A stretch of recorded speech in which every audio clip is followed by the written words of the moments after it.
Hearts' adventure in Europe finally gets back underway after a 6-year absence from European football.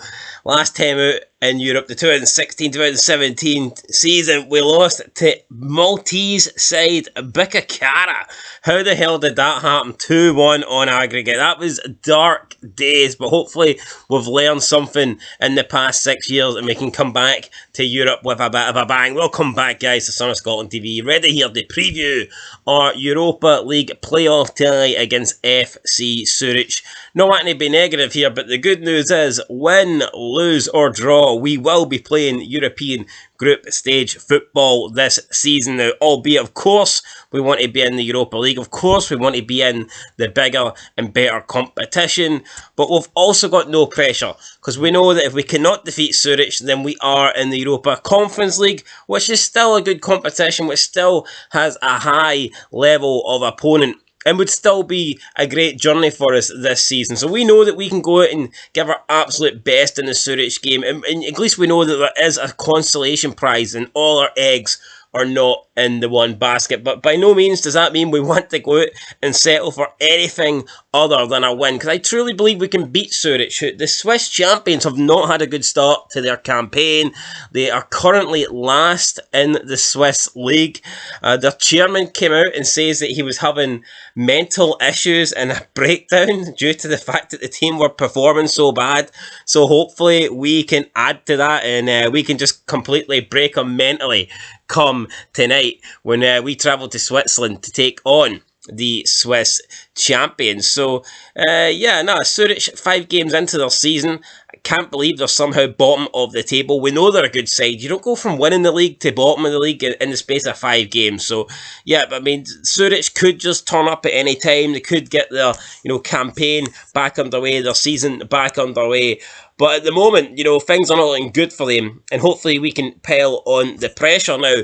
In terms of team news, Craig Halkett and Cochrane, even though they had injuries, they had knocks in the last game against Dundee United, hopefully they will be back. So I think the only injury, the only long-term absentee that we will be missing from the team is Benny Benenjami now, who I don't even know when he's going to be back. It could be weeks, could be months. I'm not even sure what the timeline is on Benenjami, but he seems to be the only person that will not feature, will not be available for us. Now, Stephen Kingsley, I still don't know if Stephen Kingsley's ready to play from the get-go, but hopefully he is, because we're a much better side when Stephen Kingsley's in it. But at least we know that pretty much we have a full-strength team without Benny Benenjami, which is obviously very good for us. Now, Robbie Nielsen came out and said, I quote, "I expect Zurich to be a very good team. They've had a difficult start to the season, but are Swiss champions.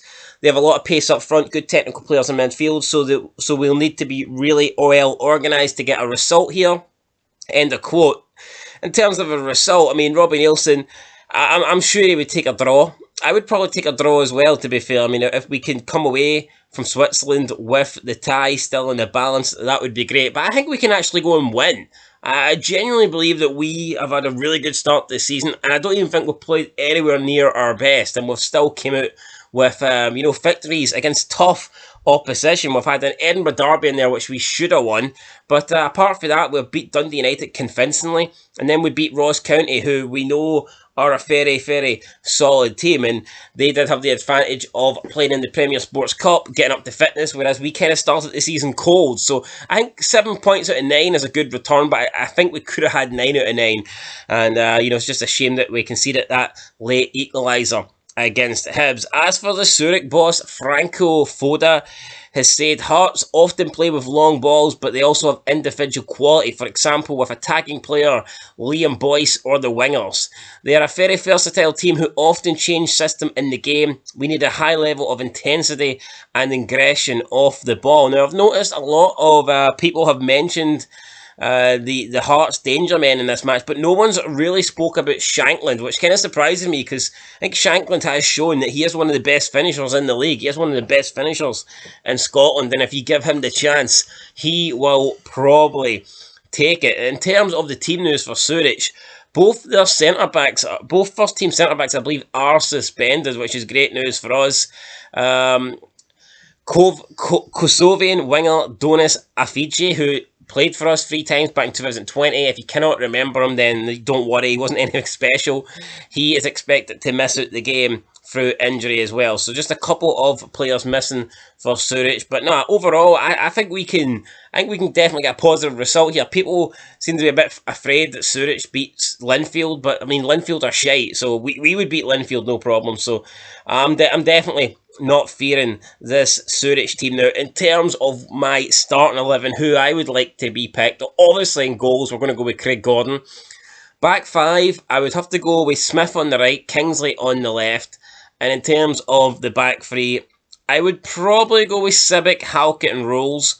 I like Nielsen, but you know, this is a big game. I don't know if he's ready. I'd probably go with those three, the more experienced three. I think that's a safer option. But for me, you know, Halkett is the man. You know, Halkett is the rock in our defence. So he's the Dwayne Johnson, so to speak. So yeah, he's definitely in the middle of the back three.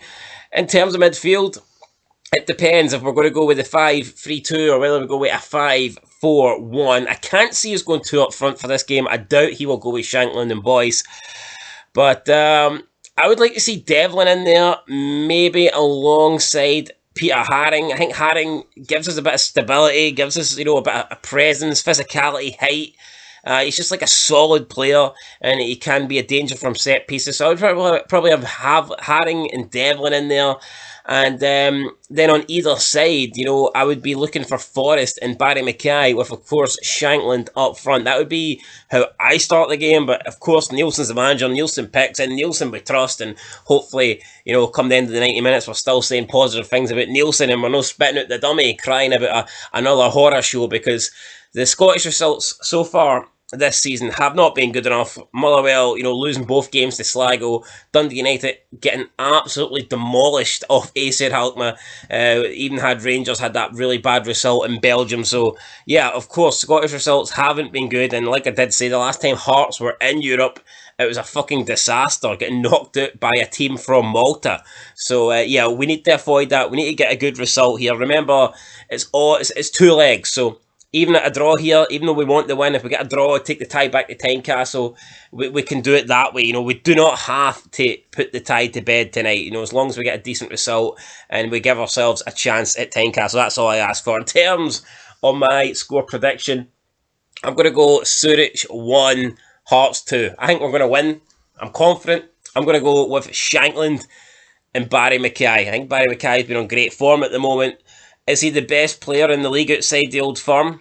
Outfield player? He might be. I tell you what, he might be on current form. He definitely deserves a Scotland call-up as well. And last season, he was good last season as well, but it's nice to see him actually scoring goals now too. He's already matched his tally for last season, which is great, but kind of shows you the lack of goals he scored last season. I believe it was 2, you know, in the league. So yeah, I mean, he needs to start adding to that. And he's a quality player, and I'm sure he will. I wouldn't be surprised if he gets double figures this season.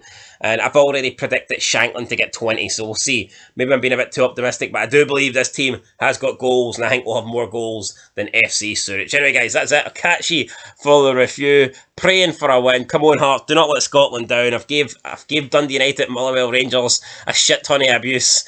Don't be letting the side down. Come on. Don't be letting the country down.